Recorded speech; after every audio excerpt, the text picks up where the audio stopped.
Hey, what's going on, everybody?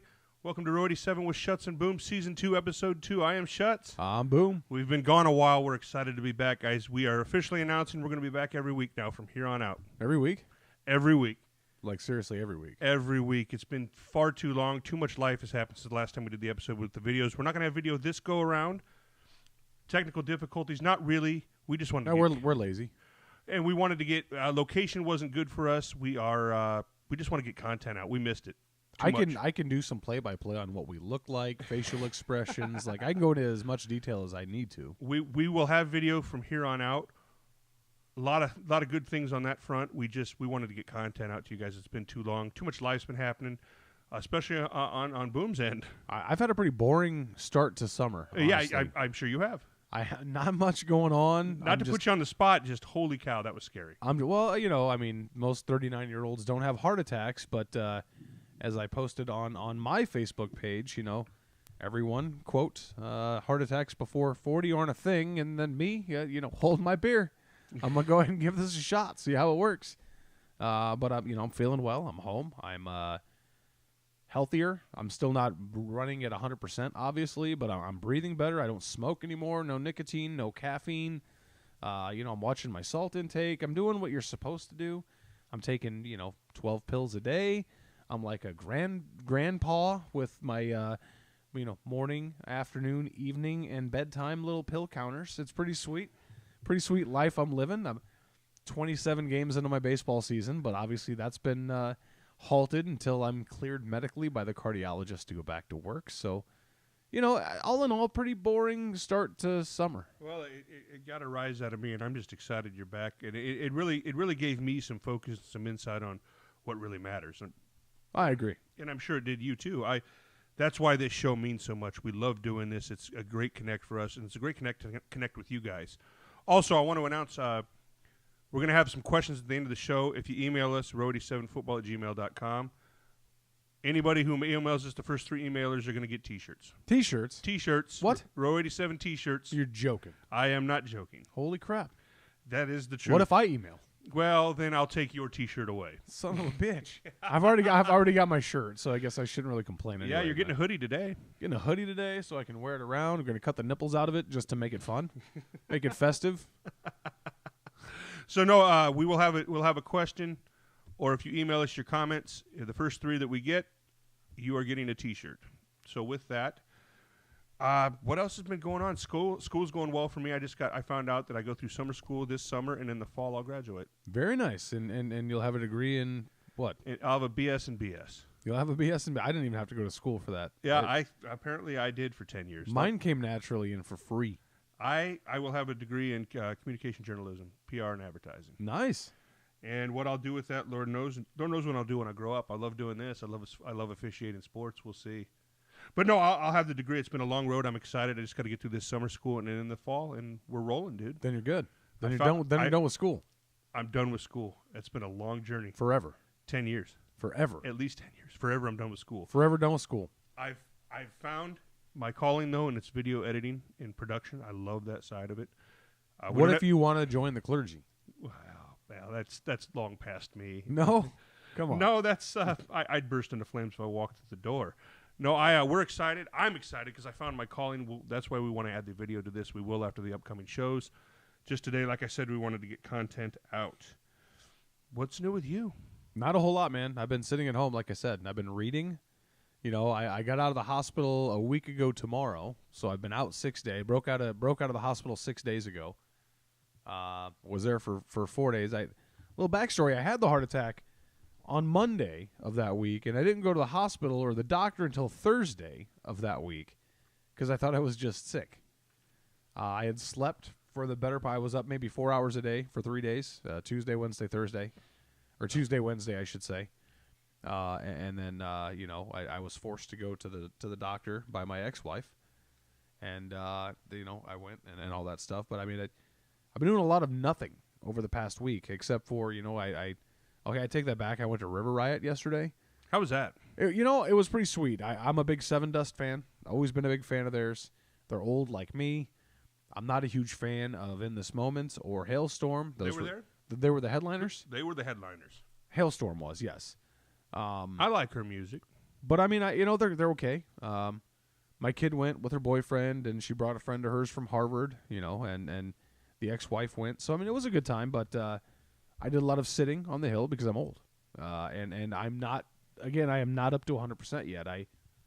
My lung capacity is still not there. I'm still hacking. But, I mean, outside of that, I'm just waiting to get back to work and waiting to get back onto the diamond because I love being an umpire. I love officiating, period. I can't wait to get back at it, too. I'm clearing up a couple more things, and then I'll be getting into the baseball diamonds as well. We'll do a couple games together, and then football. That's my joy. We'll see where I'm at health-wise. Hopefully by football season, I can run up and down a football field. Right now, I would not be able to do that. Well, we'll get you there. We'll get there. Day by day, like they say in Lincoln. Cardio is going to take some cardio. I'm going to have to start on some cardio rehab here soon. We'll outfit you with a bike. That's what we'll do. We'll go biking with me. You'll have a blast. Yeah, which brings us to a lot's happened since we did a last show. Not really. Oh, no, hardly anything. Nothing in those, like, what are you talking about? What's happened? What do you think of the Hoiberg hire? I think the Hoiberg hire, for the moment, is great. I think it's the guy Bill Moose wanted. I think it's new Nebraska basketball coach. I think it's the guy that the people wanted. I think it was a splash hire. I think it was a big name. Do I know that turns into success? No. Do I know that turns into a home run hire? No. I don't know. I know that there's going to be like 4 scholarships open because everybody's transferred. And he's bringing in all new players for the most part. There might be a couple of kids sticking around. I know it's going to be a different style of basketball. He's going to push the pace. You're not going to say Tim Miles' teams never had an identity. They never had a set anything that they were really running. But I think short term it's good. I think the potential is there for great things, and by great I mean making the dance, maybe winning an occasional game at the dance. Well, like our buddy Stephen McCarthy said, listen, all he's got to do to get a statue is go to the dance and win a game. It's never been done in history. Nebraska basketball or Nebraska ball has never been really anything. It's got a lot of support. They sell out the Pinnacle Bank Arena as of late since they've built it. So for this guy to be a huge success, all he's got to do is go to the dance and win a game in the dance. And he's the best coach to ever coach in Nebraska. I would agree with that. I mean, coach. It's not going to take a lot for him to be considered the best because there's never been. The bar's not set that high. I mean, right now I would say the best coach would be Danny Nee because they had more success back then, the 80s, early 90s, back when you had Eric Piatkowski and you had guys like that. When Danny Nee was here, I would say, I mean, he got us to the dance a few times. I think Doc did too, maybe once. I mean, Collier might have gotten us there once. I don't know. But we've been to the dance. It's not like we've never been. Timmy took us to the dance. The problem is, it'd be great to play a second-round game every here and there. And hell, like, icing on the cake would be a Sweet 16 berth. Win your first 2 games? What? Well, let's just win one first. Let's get there. Let's get there and win one. And we'll hold season predictions later on down the line, but I'm a little foreshadowing. I would not count on dancing this year. No, this upcoming season, I would not put money on dancing in the 2020 season at all. No, I mean I can dance. Like we could go to a dance. Hoiberg could take his wife dancing, but big dance, I don't see that being too realistic right now, but who knows? Anything could happen. Things can change. That's the thing about basketball, okay? You got a guy like, we're going to talk football later in the show. You got a guy like Scott Frost. He comes aboard. You can't change a program with one kid in football. One kid can be the difference between being a perennial cellar dweller and being in the Sweet 16. It takes one kid. It takes one special talent can give a team that big of a swing. He's got the support. He's got the financing behind him now. We'll see. I think it's going to be disappointing in the sense that I don't think they're going to go dancing. Speaking of disappointing, what do you think of your sport, your love, your passion, your number one, baseball? What do you think of what old Darren's got going? I love Darren Erstad. I want to get that out of the way first. I am a huge fan of Darren Erstad's. I was a fan of him when he played for Nebraska, both baseball and football. I was a fan of his when he was a major league player. I was never an Anaheim fan. Okay, I never was like clapping for the Angels. But I'm a Red you Sox rooted guy, for him. But I love Darren Erstad. Right, I like what he stands for. I like the kind of guy he is. I think he's tough. I think he's got grit. I think he's a Nebraska guy. He hasn't won shit. Okay, yeah, he won a Big Ten regular season title a couple of years back. That's great. Hasn't done anything in the Big Ten tournament since he's been here. He's been around a while. Results haven't gotten there. I think you're going to start to hear more and more voices coming out of the woodwork from fans who are upset. Now, you kind of brought this up, and I'll kind of let you pitch it here. This might be the right time for. Okay, Nebraska was the top dog in the Big Ten a few weeks back. They've lost like their last three weekend series. They got beat down by Arizona State yesterday. Probably same thing happening today. But you brought something up that I hadn't thought about that might actually save the skin of Erstad this year, and that's everything else that's kind of been going on. I think that you will eventually. I think Darren's going to start having to produce more. But right now, Bill Moose just hired a splash hire in Fred Hoiberg. Scotty Frost and the football team are coming up on year 2 of a disappointing 4-8. Nobody saw 4-8 coming. Bill Moose made his big move. His big move was Hoiberg. Darren's going to get a pass. Right now, Bill Moose, the farthest thing from his mind right now as we sit 100 days out from before kickoff, is the baseball team. I know that's right now what's on the front line. That's what's being played right now. But right now, he's trying to get Fred situated. He's trying to schmooze with donors and get everybody calm and relaxed about what's going on with the football team. He does not care right now about the baseball team. Now, come next year, I think it's going to be tough to get rid of him. Simply the fact he's a Nebraska boy. He bleeds Nebraska red. And he's very well liked. He's very well liked. Not by just you and me, the guys in row 87, but by donors. And he himself donated $1 million to the athletic department.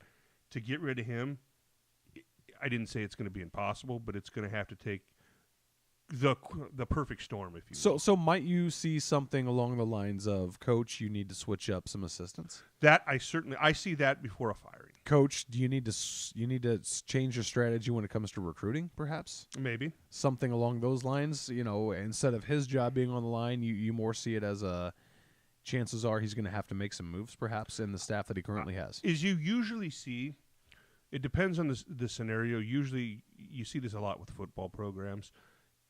You'll see a new AD or whatever have you come in, and the first thing that goes is assistant coaches. And then he fires the head coach if it doesn't work out. It depends. In this case, it's unique because Darren's been there a while. He's been there since Tom was there. Right. Is the AD, and that was years ago. He's well-liked. I think that Moose isn't the type to just flat-out fire him unless they just go absolutely. This year they dog it the rest of the way and come out of the gate next year and just dog it again. I still think it'll be something like you just said. I think it'll be a coach. I think we need to get a new pitching coach in there. We need to change a few things, and then we'll see. I think the first tell that Darren's in real trouble is you're going to see assistant coaches go away. Which I can see that happening at the end of this year. Possibly, he may be proactive and do it before. But Darren's a smart guy. That's yeah. the thing. It's not like Darren Erstad's an idiot. He's not. He's more than just a baseball mind as well. He's actually a brilliant mind. He's a smart guy. He's not just a baseball guy. He's an intelligent person who understands and can see writing on the wall. And I don't think I doubt he's thinking about his job being in jeopardy right now. Not at all. And he should. I bet you right now, if indeed Bill's meeting with him, which I think Bill's a pretty proactive guy with his coaches, I think he's very much got the door is always open policy, and I think he makes it a point to be active and to be present at games. I think Bill's probably assured him, you're fine this year. Now, I'm going to start, I'm guesstimating here that he's probably said, now come next year, Darren, we're going to take a look at this again. We're going to sit down, but you're fine this year. We're back behind you. Don't worry about a thing, but we're going to have a review next year. Something along them lines. I'm not saying that's exactly what's going on, but yeah, something along them lines. I think that next year is going to be very pivotal. But as it sits right now, Darren's not going anywhere. He's not going anywhere this year. And like I said, I think he's a good guy, but he still has to prove to me, and I know that I'm not the end all. I'm a baseball guy. I think I know baseball. We talk a lot of football, and I know football, but I feel like I know baseball. I've been a student of that game my entire life. So for 39 years, I've been closely paying attention to the world of baseball, whether it be collegiate or pro. He's going to have to show some sort of results soon. Next year, definitely, we're going to need to see something pivotal in his approach, or he might be in trouble next year. I agree. NBA, what do you think? I think that what we've been witnessing, first of all, I felt like the semifinals, 2 semifinal matchups have kind of been, in my opinion, the conference final games. Because on one side you had the Greek Freak and you had Milwaukee up against a Boston Celtic team who many expected to walk away with the East this year with a healthy Kyrie Irving, with Gordon Hayward being healthy. And then you had the Golden State Warriors and the Houston Rockets in the West. And in my opinion, those were the 4 best teams in basketball heading into the playoffs. Personal opinion. And I felt like I was watching the conference finals. Now, each one of those winning teams are going to have to play in the conference finals to eventually meet up. I've enjoyed the hell out of the NBA playoffs this year for the first time in a long time. Really? Why? Because LeBron's not in them. I'm not a LeBron hater. I respect the guy and I respect his game. I do. The fact that the East is wide open because LeBron's not there, that anybody could walk out of the East and play, let's be real, Golden State in the finals, but it was wide open and it was fun. And the fact that he wasn't even involved in the playoffs at all, again, I'm not a LeBron hater. I'm really not. I respect that guy's game like crazy. It was fun. It was fun not having to even hear about LeBron James. Even in the West, you've got these teams that are talented. You've got Portland, talented team. You've got Denver, another talented team. And then you had Golden State, the 2-time defending champions of the world, against the team that can't get over the Golden State hump in the Houston Rockets. And the Rockets couldn't even get the job done with KD out. They should have won Game 5 and didn't, because KD goes out with an apparent, looked like an Achilles injury, but they were calling it an ankle sprain. Didn't return to that game, had an opportunity to win it, blew it. And then again, without KD on the floor last night, they can't get the job done. And if you can't beat Golden State without KD, you don't deserve to move on. So they got what they had coming to them. And then again, the Greek Freak, I'll let you speak for Coach McCarthy. The professor, maybe we'll call him Professor McCarthy when it comes to football or basketball, I should say. I am such a fan of Giannis that he blows me away. His overall talent, he's like a mix to me of LeBron and Jordan. If that makes any sense. He just doesn't have the touch yet. Like he doesn't have the touch. I'm not seeing the like killer 3-pointers that you could get out of MJ. Yeah. Physically, he can dominate a basketball game like LeBron. Finesse-wise, he reminds me of Jordan. I love watching him play, and I find myself gravitating to wanting him to win. The professor, as you put it, he thinks that given the trajectory, that this kid is going to be the greatest of all time. If it continues down the path he's on, you are looking at the next Jordan LeBron. You're seeing that in the Greek Freak. I can buy that. So I can buy into that. If, as Steven said, the trajectory continues on this path. And I think all signs are pointing it's going to. We'll see. Again, that's way down the road before you make claims like that. But the guy's a freak. There's a reason they call him the Greek Freak. My assessment of the NBA is this. I've enjoyed it more this season, too. Maybe it is the LeBron thing. I haven't attributed to that. But my take is this, and I know this is not going to be liked by a lot of people. I look at it as if you don't have one of a dozen players, if not 2 or 3 on your team, you're not going anywhere. That's it. You have to have 1 to 2 of 12 to 15 players in the league, the entire league. Well, there's only, 30 teams? 28, 30 teams? If you don't have any of those 15, you're not going anywhere. That's it. That's all the NBA is now. And most likely you need 2 of those guys. And it's at least 2 of those guys. It's going to become a, I think this, Shaquille O'Neal thinks this. We touched on it last show. A lot of players now, if you can't beat them, join them. It's not, I'll continue to fight till I can beat them because I want to beat the best. It's, I'll just call them up and we'll join a team. It's becoming super teams. You're also seeing, I talked to the old professor about this, notice how much taller and how the traditional standard player, guard, a 1, 2, 3, 4, 5, is disappearing. You want 5 guys that can do it all. Yep. You're seeing guys that are, Well, centers are disappearing. yeah. Well, but They've been disappearing for a while. So are the traditional 1, 2, 3, 4, 5. Kevin Durant's 7 foot tall. He can play the 1. Well, I would argue that over the past decade, the best point guard in the NBA has been LeBron James. Yeah. And Because he can he can find the open guy. That's one thing I'll say about LeBron, and maybe it's to his detriment. He's not selfish. He will pass the ball, sometimes too much. But his teams have been most effective with him bringing the ball across the timeline, across midcourt and running point. you're seeing more and more, and it's going to get to the point where your days of Spud Webb are certainly over, of 5 foot tall guys that can do all this and that. But you're going to start finding where every point guard is 6'4" and above, 6'5" and above. The point guard, Right. you're seeing guys that used to be a swing 4. Now it's guys that can play the 2 and the 5. It's guys that, not all of them are complete ball freaks, but a lot of them are. Right. The best players in the game, 6'10", 7 foot tall, and they can play all 5 positions. That's what I think basketball is becoming, and I'll go back to what I said before. I think it's going to become, if you don't have 12 to 15 of the top players, if not 1 to 2 of them, you're not going anywhere. And I don't know if that's good for that's what the sport's becoming. I don't know if that's good or bad. Who knows? They thought when they introduced the 3-point line, it was a horrible idea. They thought that all these things change. It's evolving. I don't know if it's good or bad. Vegas probably doesn't like it because it's going to become now, instead of picking between 30 teams, it's you look at the rosters. Okay, do they have one of these dozen to 15 players? Not well. They don't even bet on because it ain't going to happen. Right. That's my take. I don't know. We'll see. Baseball. I know you're itching to get back out there. MLB's. What's your thoughts? I just want to get back out there. To be honest with you, I have not watched a lot of.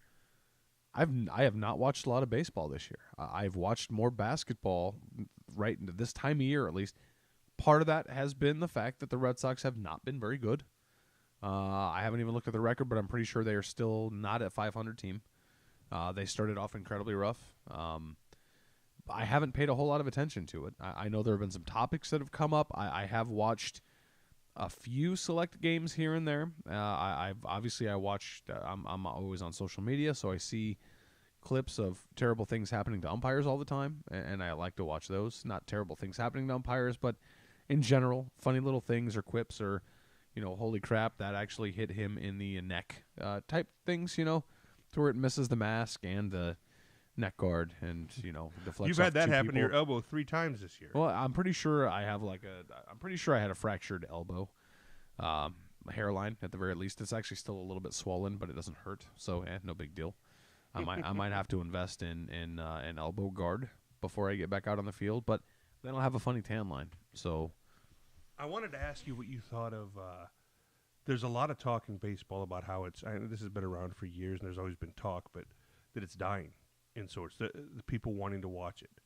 Now they've talked, and we've even heard in our meetings as officials, getting these. This is at a younger age, high school and below. Get them into the box quicker. Keep them in the box. Quit doing this. And it's trickling down from the MLB. What's happening is the players take a swing, then they step out, and they take a practice swing, and they spit, and they look over, and they get back in the box, and they take another pitch, and they get back out of the box, and on and so forth. I'm a fan of the idea of a pitch clock. Now that would kind of go on both sides. You've heard the idea, the concept thrown out there for a pitch clock. You got a 24-second shot clock in basketball. You've got a clock in football. You've got this much time to snap the football, or else it's a penalty. Is that penalty a ball? Maybe. Is that penalty a balk? Do runners advance? Does the batter get a base if you violate this more than once? That would obviously have to be put in the rule book. I'm a big fan of it, but that has to go more than just against the pitcher. Because just as often as the batter might step out, you'll have a pitcher shaking off a pitch and shaking off a pitch and shaking off a pitch. Checking first. And checking first and checking third and checking second. And I understand why you're doing all those things. You don't want a guy to be able to take off on you. I get that. I do. There has to be some sort of a clock for both players. Batter, you've got 5 seconds to get back in. You've got 5 seconds to get back into the box because you know what? The pitcher can't throw the ball if the hitter's not in the box. Now, that being said, it's on the umpire. If you read the Major League Baseball rule book, there is an actual time. I can't remember what that time reference is, but it's up to the umpire to be like, hey, get back in the box. Let's go. And then if they ignore it and a pitcher throws, or without a pitcher even throwing, you can just go, strike. And then give them ample time again and go, strike. And if they won't get back in the box, you can ring them. Okay, strike 3, you're out. Have a seat, son. Yep. That's on the official. Now, I think it has to start at the youth level. Yes, these kids are seeing the pros that are stepping out and stepping out and stepping out and doing their thing. Well, if you're reminding them, and I try to call a fast game, and I've even heard coaches say, get up there and get ready because he's throwing fast. Meaning the pitcher is coming set and he's throwing. Okay, you're in the box. You can hold your hand up and ask for time all you want, but unless you hear me say time, you're in the box, son, and he's on the mount, he's on the rubber. Let's play. So that, I mean, I know I'm not a hard ass about it. If a kid steps out, he steps out. I'm not a dick. I don't, call strikes on a kid who's not ready to hit. But at the same time, it's my job to be like, let's get back in the box, batter. Let's go. It's situational awareness. I'm the same way. I haven't called nearly as many baseball games as you and some of our role models, guys we look up to in our organization. But it's common sense will dictate depending on the level. What I don't like is a lot of the I'll speak on football. They watch Saturdays and Sundays. These dads, I call them dads. A lot of them are the coaches that are really the dads of the players. And they think that that's football. That's football for that level, that league. We're not at that. And you're battling as an official at the younger levels, K through 12, high school, some lower level college. They think that what they see, maybe not college, but what they see on Saturdays and Sundays is how football is played. No, that's a different sport for all intents and purposes. We're at the fundamental level. But it's a battle because they see that and you're trying to combat that that's different. There's been officials in the NFL to say, part of this is entertainment at that level. MLB the same way. NBA the same way. It's still a sport, don't get me wrong here. But we have to take into effect entertainment and the butts in the seats, what they want to see. You need to learn the fundamentals of the game at the lower levels, and you need to officiate the games at the lower levels as they're meant to be. Quit taking in Saturdays and Sundays into account of why you're officiating. Right. And coaching, for that matter. That's what I combat the most when I do football games is he's offsides. No, coach, that's he jumped back in time. No, as soon as he breaks the play into the neutral, that's an offside. That's it. That's it. Well, it's kind of like a balk, okay? The trickiest thing to call in baseball. Sounds like it's easy enough. Okay, that's definitely illegal, that motion. It's kind of hard to determine sometimes, and it's up to interpretation. It is an interpretation call. It 100% interpretation. What I try to do, and I've called way more balks this year in the 27 games I've called than the 52 games or 54 games that I called last year. I didn't call a single balk. This year, that was one of my goals before the season started. I want to identify balks, whether it's me behind the plate or if I'm lucky enough to have a partner and I get to work the field, me in the field and calling that balk. The first thing I do after I call that balk, though, is explain to the pitcher exactly what happened because, A, it diffuses the coach because the coach might get upset and say, what do you mean a balk? And you're going to have to explain it anyways. But if you show the kid right away, okay, once you come set, you can't disengage unless you are getting ready to go to the plate. But if it's a teachable thing. It's a teachable thing, and you want to get these kids to learn these things before they hit the high school level. Once you're at high school level in baseball, you're old enough to be drafted. Yeah. You can be a junior in high school and get drafted. You can be a senior in high school and go play directly for the major leagues if you're that good. Doesn't typically happen. Drafting does. But you don't typically have straight from high school to the pros. I don't know that's probably been done, but probably in the 40s or 30s or something like that. But it's important to teach these kids that early. But I think officials need to do a better job too. I need to do a better job of getting batters in the box, getting the pitcher to deliver the ball to speed the game up. Because whether it's baseball or football, once you take the football field, Who's in charge of that field? And who's in charge of that game? And who's in charge of what goes on? The officials. The officials. Baseball is the same thing. The second myself or my partner and I walk onto the field, we are in charge of everything that happens from that moment on. We have our plate meeting. We start the clock of the game right then and there. Okay, meeting's over. Official start time is whatever time it is. At 7:35, whatever the hell it is. Yep. It's up to us as officials to dictate the pace of that game. It is, and at the end of the day, I take that responsibility too. It is on me. I try to find this. I try to educate. We learned this from a mentor of ours. Educate just as much as you're officiating. And sometimes that's educating the coaches. There's this dance between coaches and officials you have to do. And a lot of the times I try to explain to them, Coach, it's this way because of this. And I'm amazed at how many coaches don't know the rules. But I also, on that same token, to defend the coach, because it's not me against the coaches. It's not that. That's not what it is as an official. It's trying to have in my opinion, an understanding between the two of you. There are also some coaches that really do get the rules, and usually you'll find the ones that really do get the rules are the ones that usually back you, that you have the least problems with because they understand the perspective of it. It's the coaches that are, like I call them, dads, that, well, that's what's on Sundays, sir. That's not what it is, and here's why we're doing this.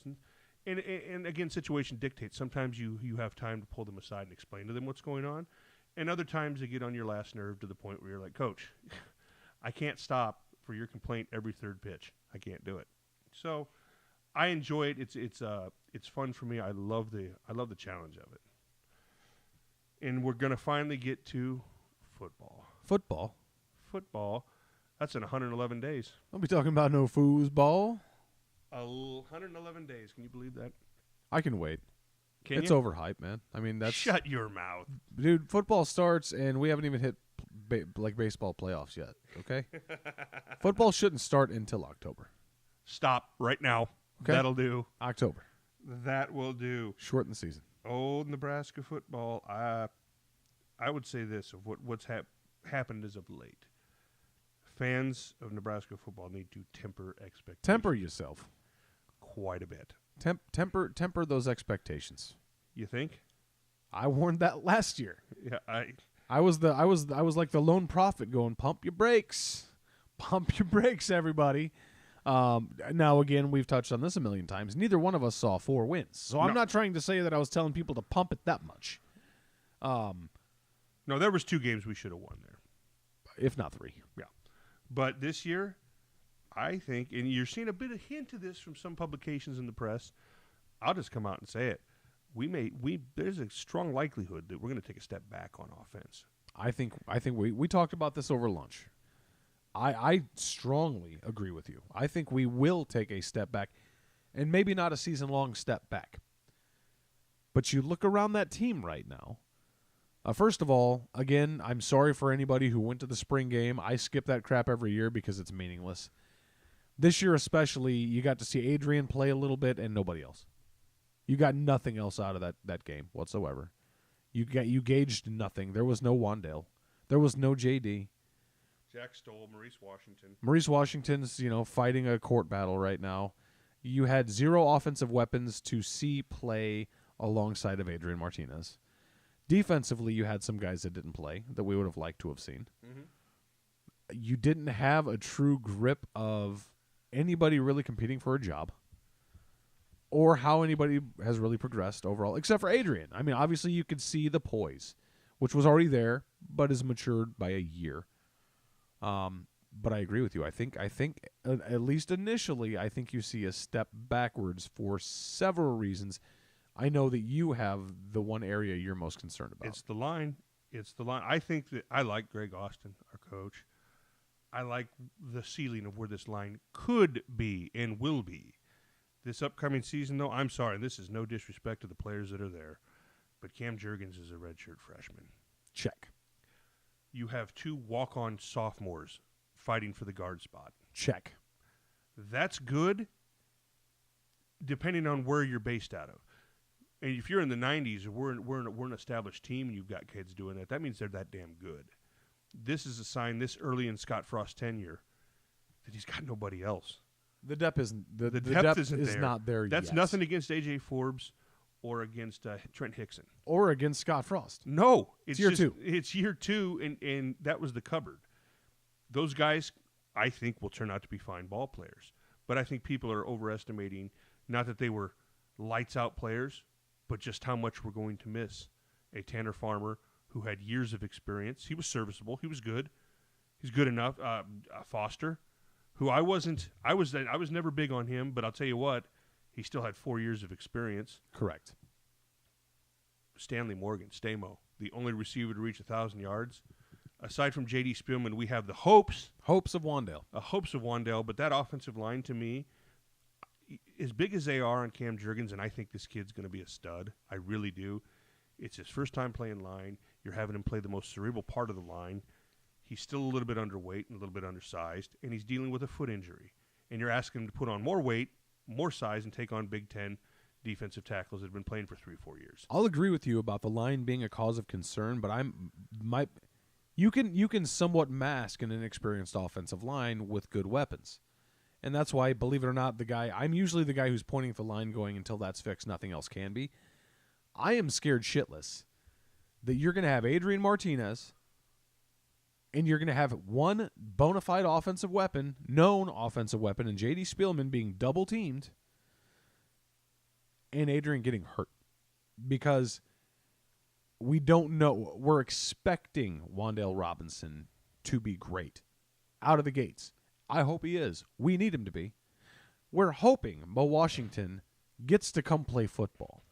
We're hoping the JUCO kid, Dedrick Mills, can get the grades to actually start playing in the fall. And when he hits the field, he's not 20 pounds overweight and out of shape. Like Greg Bell.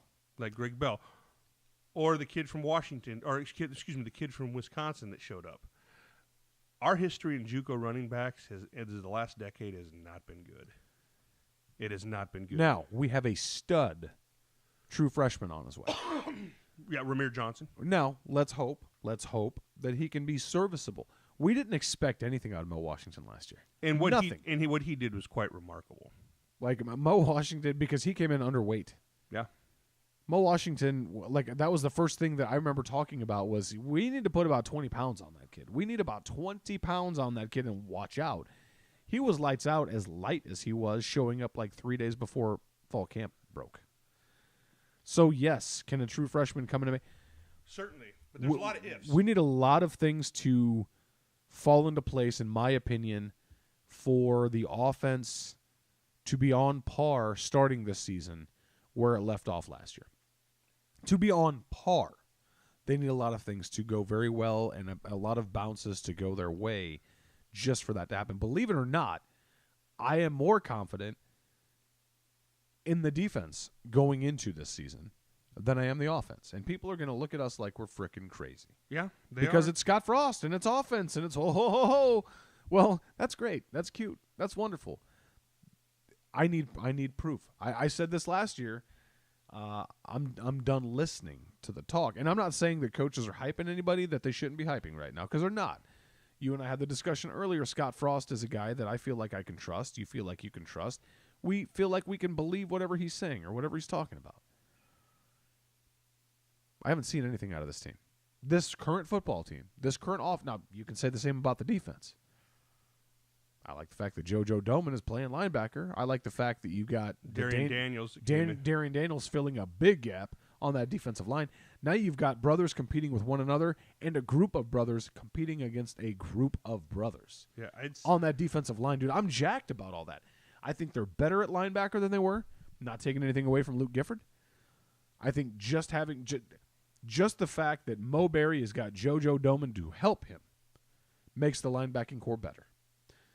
I'm scared of the secondary and exactly how good they're going to be. Obviously, we've got a few guys that we know and we know well and we're counting on. We're hoping that Lamar finally becomes Lamar. I think he turned a corner last year. I think at the end of the season, you and I could both agree he's putting in work. Yeah.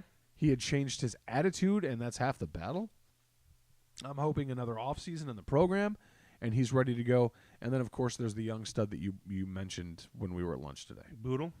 DiCaprio Boodle, who I believe in. I am a believer in Boodle when it comes to that defensive backfield.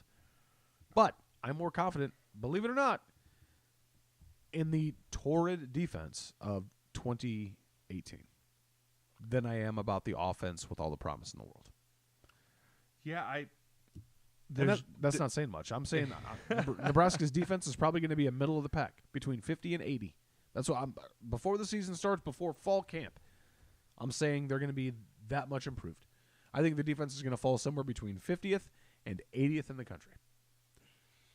Mid-level. I'd go a little higher. Not much, but I'd go a little bit higher than that. I think we've improved in areas, and I think we'll be a better defense. I think eventually, and this as the season goes, I agree with you, we'll be a better offense.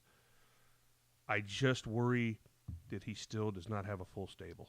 We only have 80 scholarship players at 85 right now. I think he's going to call upon more JUCOs. He's got that Jakeem Green coming in. He has to. He's got Jakeem Green coming in. Hopefully he passes his last test. He comes in as a JUCO. That tells you something when he's going and leaning all these JUCOs. He has nothing in the cupboard. That's not his fault. That's what he was handed. Or what's in the cupboard is not yet matured enough. Certainly. To come to start. What or, was it or I read contribute. today? He's flipped. There's 150 players, roughly. 100 of them are his guys. In year 2, he's up to 100 of them are his players. I think something like 53 of the 89 scholars, or something like that. He's got like 50% of the team damn near is freshmen and sophomores. Right. Or freshmen. It's just something astronomical. He's flipping it, but he needs more time. I'm not saying doom and gloom this season's going to suck. I'm simply saying you need to taper. Yeah. What Pump the brakes. What you think's going to happen this year. No, we're both going to be more excited in July. Yep. We're both going to be more excited in August. We're going to be frothing in August. Okay, and we're both going to have maybe a slightly more optimistic outlook. Because at that point, we're going to hear about battles. Now, same time, last year we were hearing about this wonderful battle at quarterback that I believe was a myth all along. Because I don't think there was a competition for quarterback. I think there was, but I don't think there was an actual competition for the quarterback spot. Everybody was glowing about Greg Bell. Everyone was glowing about Greg Bell. Now, they were talking about Ziggy. Ziggy looks like a different dude, and he obviously was. But we weren't talking about Ziggy in fall camp. Nope. We were talking about Greg Bell. We were talking about how that dude was a game changer. 4 games later, he's game changer. 4 games later, he's headed to Oregon State or wherever the hell I don't know. He ended up at, I think, San Diego State.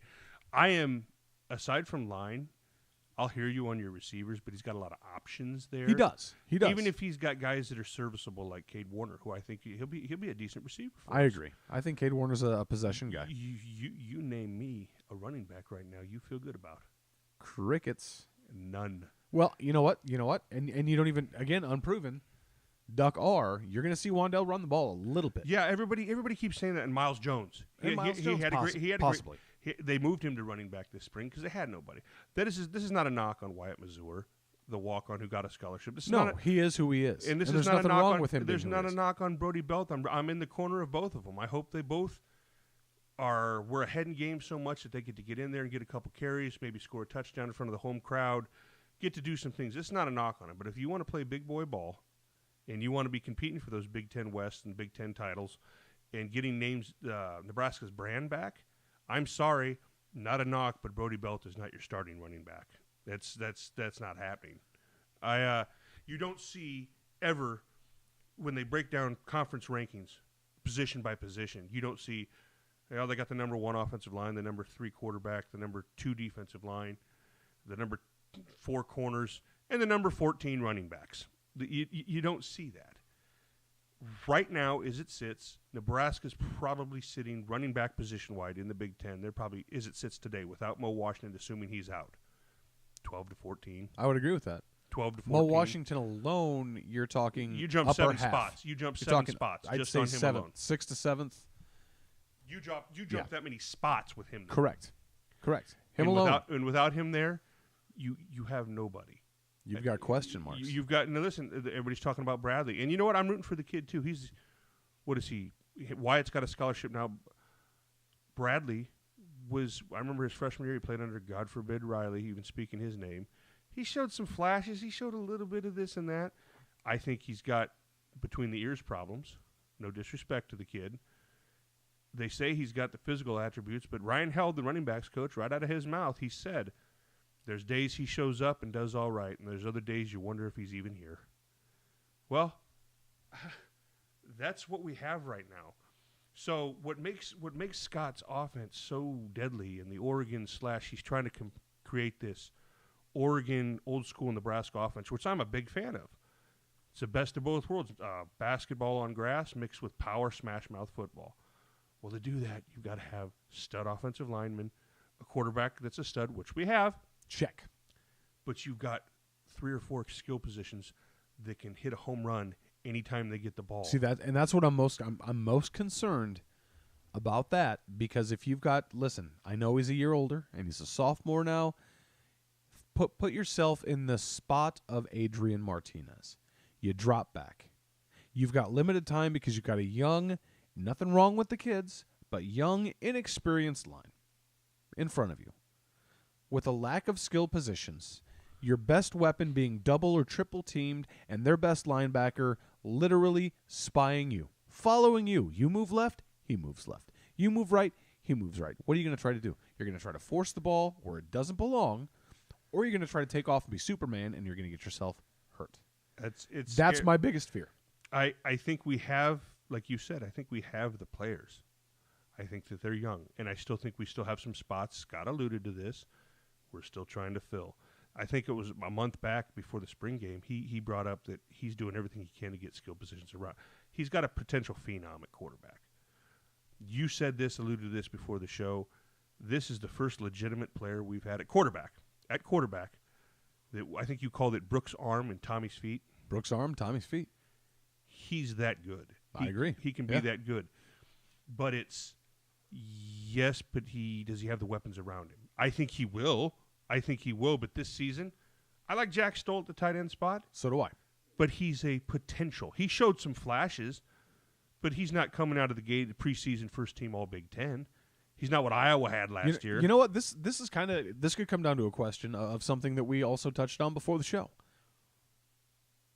All these years that Iowa's been beating Nebraska, it hasn't been the skill set of the players on the opposite side. It hasn't been a talent gap between Iowa and Nebraska. It's been heart, and it's been fortitude. It's literally been gut check and heart. I think, and maybe we finally see some kids go, you know what, F that. I want the ball. Yeah. Let me go earn my shit. Yeah, I think that the talent and heart, but I think it helped Iowa that they had 2 first-round tight ends. One of which from Omaha South High School. Yeah, that should have been playing for Nebraska. That should have been playing in Scarlet and Cream. Yeah, but you know what? Back on point, I like Jack Stoll. I'm not saying Jack Stoll's a bad player. He could be an all-conference player, but it's a could. We don't know this. Side note, I like the fact that Scotty's starting to knock on Iowa high school athletes' doors. Yeah, he's getting them. I think the days of Iowa, I think you might still see some Iowa State come in and poach some of those second-tier kids, maybe.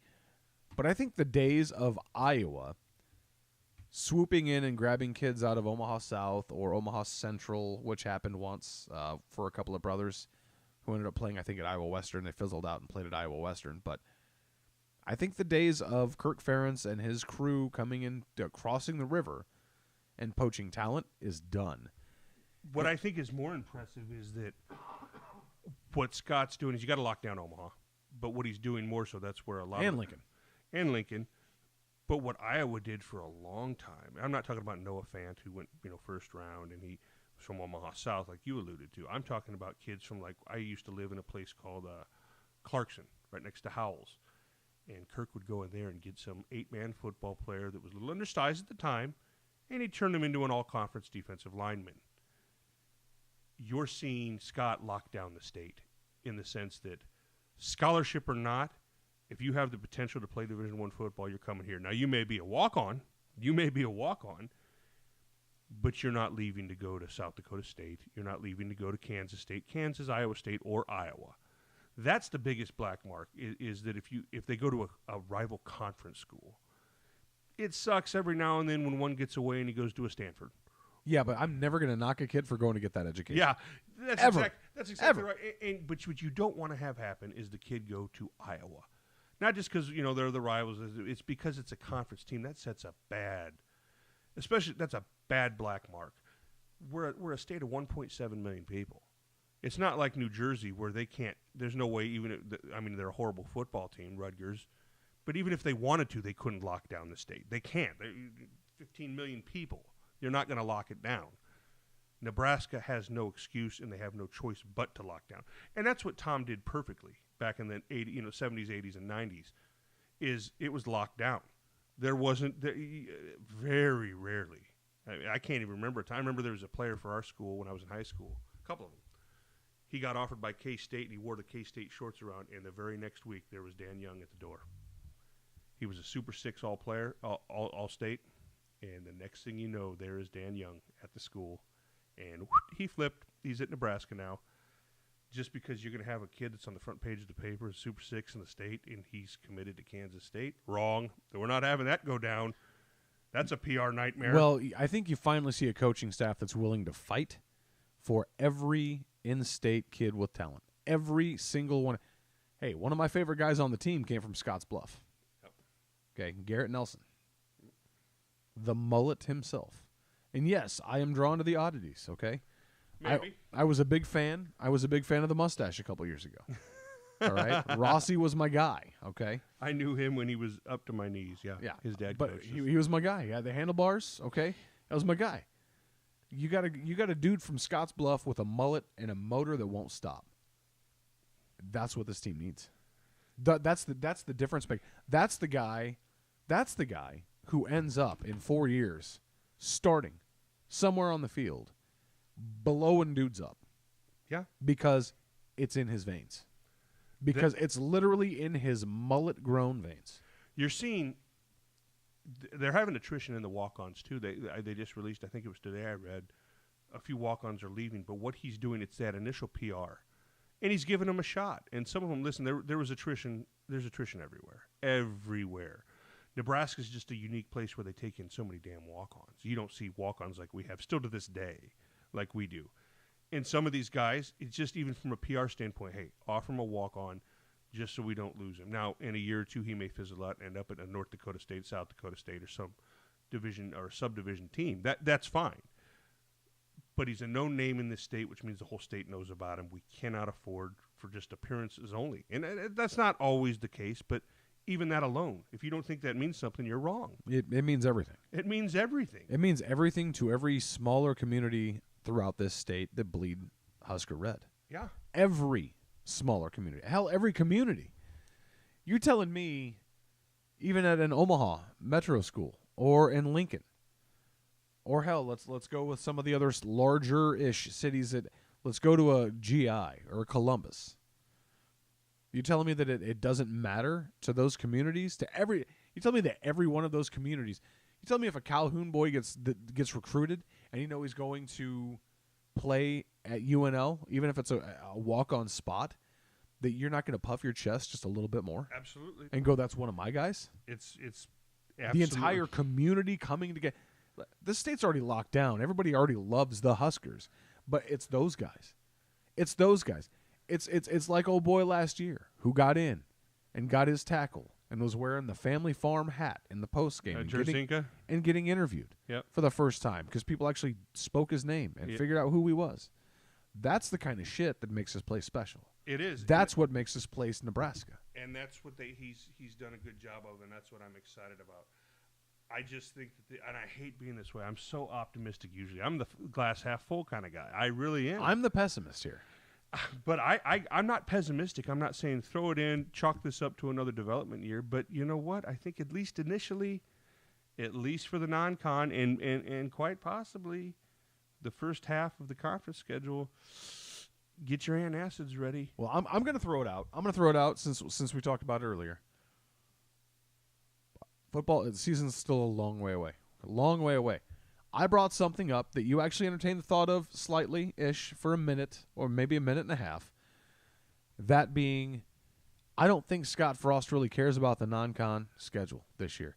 I think that we're going to see the team really put together throughout the non-con, and then once we start playing Big Ten football, that's when we see what this team is really going to be comprised of.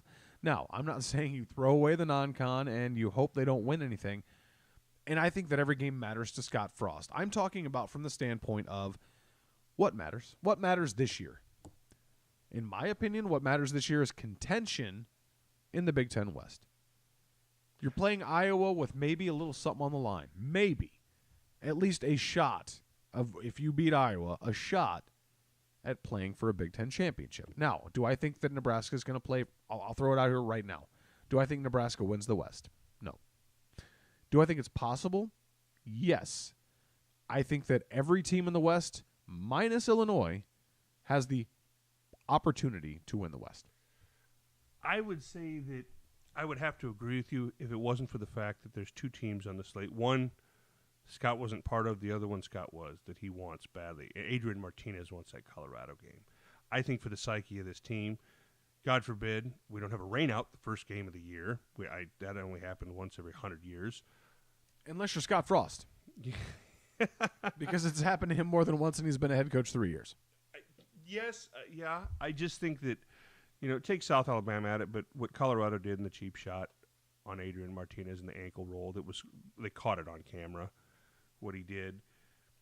Adrian has spoken openly about wanting that game, and I think for the psyche of the team. Now, you're right. I'll agree. I'll entertain what you're saying about overall, let's look at the big picture. And I think that the other one, this is more fan-oriented, what I'm about to say. Northern Illinois. I was in the stands watching them beat us in our own house with 2 pick sixes. And Riley's last year, a day after that game, they fired Shithorst. I'm sorry, Mike Eichhorst. Sean Eichhorst, excuse me. He's that POS. Anyway, they fired him. That was an embarrassment. That was one of the lowest lows, watching them come in and beat us. That was worse than Troy last year. That was horrible. And they're on the schedule to come back, and the last time they were in town, it was the downfall of the Riley era. That was the beginning. That was the straw that broke the camel's back. Well, for Eichhorst, and then eventually it led to Riley. I think that those 2 games, Scott, well, he's going to be, of course, bigger picture. I think at least for the Colorado game, he's going to want to make a statement. I'll predict this now. If he gets the chance, first of all, we better hope for just a win. We get out of Boulder with a win. But if there's a small chance he gets a chance to hang a 70 burger on Colorado, he'll do it in a heartbeat. Oh, of course he will. He'll do it in a heartbeat. Of course he will. He doesn't do that to most teams. He could have hung 100 on Bethune-Cookman. I'm not, again, I'm not saying that Scott isn't going to try or doesn't care about those non-conference games. I just don't think we're going to see the Nebraska version, the 2019 version of Nebraska, until we've gotten through the non-conference schedule. Because I think there are pieces that have yet to emerge. And I think there are pieces that are going to shake themselves out over those first 3 football games. I would say the first 4. The first conference game is Illinois, your boy, Lovey. In the shitstorm he's got brewing in Champaign. I'm also going to say this now. I am all in on Lovey Fleck 2020. Lovey Fleck 2020. Write it down. We'll get to our jokes next episode and down the road. What are your thoughts? Here's to close it out, fans. What are your thoughts on this upcoming season? What position group do you like? What position group are you concerned about? We'll go with this. We'll roll with this as our first three responders get T-shirts. All right, now you can respond in multiple ways. You can leave. First of all, you need to subscribe to the YouTube channel. You need to like the Facebook page if you haven't liked it. Instagram. The Insta page. You can email us, row87football@gmail.com. So there are several ways you can be one of the first 3 people and actually earn yourself one of these T-shirts. Maybe even a window cling. Maybe I'll throw in window clings for those of you who might like those. I'm making an executive decision. We are throwing in window clings. We're throwing in window clings. Boom. Done. First 3 that we get on our social media, we get on our YouTube, or we get in an email. And they're timestamped, so we'll know. First 3, get them. Let us know position group that you like, position group that you're worried about, and what makes you nervous about the season. 3-part question. Fire it at us. We'll be back next week. With video. We're excited. We're going to go get Boom's sweatshirt now. Going to go buy a hoodie. Need to buy a new hard drive so that I can, transfer audio files. Things of that nature. I would also like to say that we're gonna be adding little quips throughout the week. I've been talking about a segment called What's Buggin' Boom for quite some time. I need to get my youngest daughter, Emma, over here to Row 87 Studios so she can lay down the track for what's going to be like a weekly 2-minute me ranting via video on my phone, bitching about whatever is bugging me at the time. My doctor told me I need to relieve stress. I think that's a great way of doing it, just complaining about whatever's bugging me during the week. We'll have to come up with something for Shutzy as well, to where maybe we just get a video post randomly on, even if it's just a Facebook video post, random out of Shutzy every week, and kind of go from there and have a little bit more fun so we can be a little bit more interactive. Hasn't been a lot of sports going on. I had a heart attack that set things back a little bit. Just a little bit. Shutzy had a heavy class load. There's been a lot going on. We're not making excuses. We know we need to be more consistent at this, but I think this is a good time to do that. I think it is too. I think it's the ground stages of something really fun, and it all starts with you guys. We're excited. Catch us next week. Follow us, Instagram, Facebook, YouTube. Subscribe to the YouTube. Like it. Subscribe for us, please. With that, we hope to hear from you. We're excited. We'll see you next week. I'm Shutz. I'm Boom.